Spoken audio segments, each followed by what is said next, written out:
Fake It.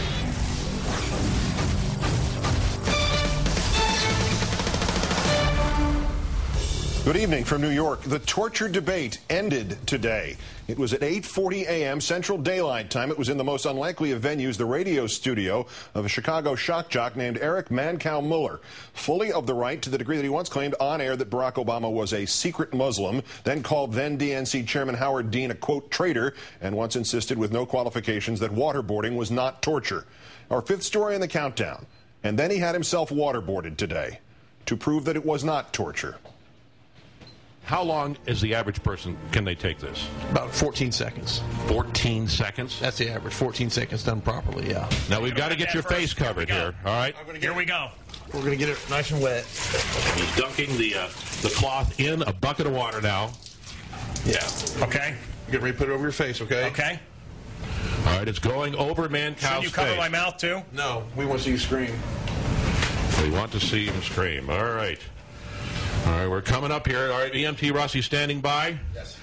All right. All right, good luck, my friend. Don't move your head, okay? One. You gonna hold my nose? Yeah, I'm holding your nose. I'm holding his nose as he speaks, okay? Move down a little. You're squeezing the top of my nose. There you go. Okay, there we go. Well, I have to get over here that way. All right. I can get a good grip. All right, here's the bucket of water in his hand. All right. The sergeant is over Mancow's head. We're going to do it on 5, okay? Okay. 1, 2, I lied. Ooh, water going. All right, that's it. That's it. All right. Oh, God. Mancow is soaked. Oh. Mancow is soaked. We all got a little water on him. How you doing, buddy? All right. Oh. You're soaked, man. How do you feel? You want the EMT? No. The EMT's here. No, it's okay. It is. Catch your breath. I'm fine. It is way worse than I thought it would be. And it is way worse than I thought it would be. And that's no joke. Would you consider that torture? Look, all that's been done to this country, and I heard about water being dropped on someone's face, and I never considered torture. Even when I was laying there, I thought this is going to be no big deal. I go swimming. It's going to be like being in the tub. It is such an odd feeling to have water poured down your nose and your mouth with your head back. It was instantaneous. I thought I could hold out 30 seconds, 60 seconds. It was instantaneous, and I don't want to say this. I do not want to say this. Absolutely torture. You do? Absolutely. I mean, that's drowning. Absolutely torture, he says. That's drowning, he says. If he were being interrogated in that way, he added later, I would confess to anything.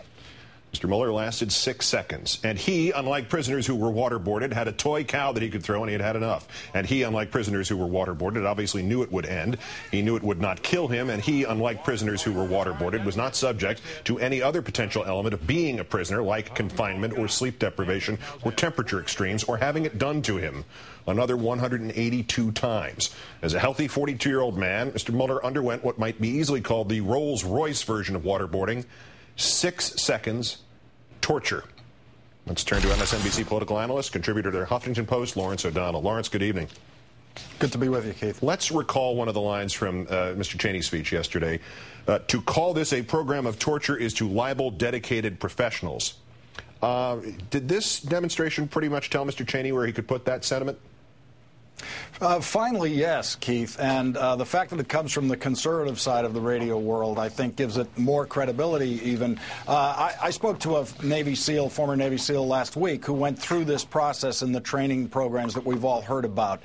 He said it was torture. He said there are, even though you know that they're going to stop, it feels like drowning. It is supposed to feel like drowning. That's what the radio guy just said, that it was drowning. And so waterboarding is an inadequate term for what the torture is. The torture is drowning. And if they continue it, you will drown. You can be drowned this way, and you are meant to feel like you're drowning. And that's exactly what he experienced. You feel like you're dying. That is torture. And this is the right guy to have done this, and I credit him for doing this because he didn't reveal this till afterwards, but as a child he said he had in fact had drowned and had to be revived. So he knew what he was talking about when he said it's not just that it's torture, it is drowning. Is the failure perhaps to get this point across the simple semantics of this, the terminology? Could it be that that's simply stupid that people actually believed, as he said, it was some water being poured on the face, that the point has not been made sufficiently. It is not artificial or simulated drowning. It's drowning, and then they stop it just before you die.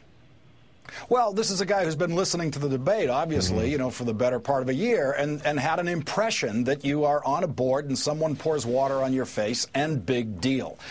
He has discovered what a big deal it is. And look, there's an account that I've read on the air at MSNBC of someone who was waterboarded in that training program that the military runs, and he said that he experienced it as torture when he went through it. He gave a very detailed account of it, and the more of this that we can see, and if Sean Hannity is ever going to step up to your challenge, it can only advance our knowledge about what this actually is. I think the key word is drowning. That's what we should be shifting the semantics to. A quick vision of the big picture, Lawrence. This will impact the debate how, do you suppose? Well, I spent the morning on one of the network morning shows with Liz Cheney telling me that waterboarding is not torture, which is the family line. And so it wastes a certain segment of the discussion that you have to go through that whole issue of is it or is it not torture. Of course, you know, Cheney dictated legal memos, you know, to the hacks, the lawyer hacks in the administration to say that this isn't torture. And that's what he's relying on when he and the Cheney family assert that it isn't. But the more of these experiments we do and the more videotape we have on them, the more that notion just disappears. And the right answer, or the right's answer to this will be what? A, he wasn't really a conservative. B, ignore it. C, oh, we never did anything that bad. Well, they will definitely try to ignore it, but if they are forced to address it, remember, Sean Hannity still tells his audience that we did indeed find weapons of mass destruction in Iraq. So there is no such thing as winning with minds like that by using things like facts. MSNBC political analyst, contributor to the Huffington Post, Lawrence O'Donnell. Great thanks. Have a great weekend. Thanks, Keith.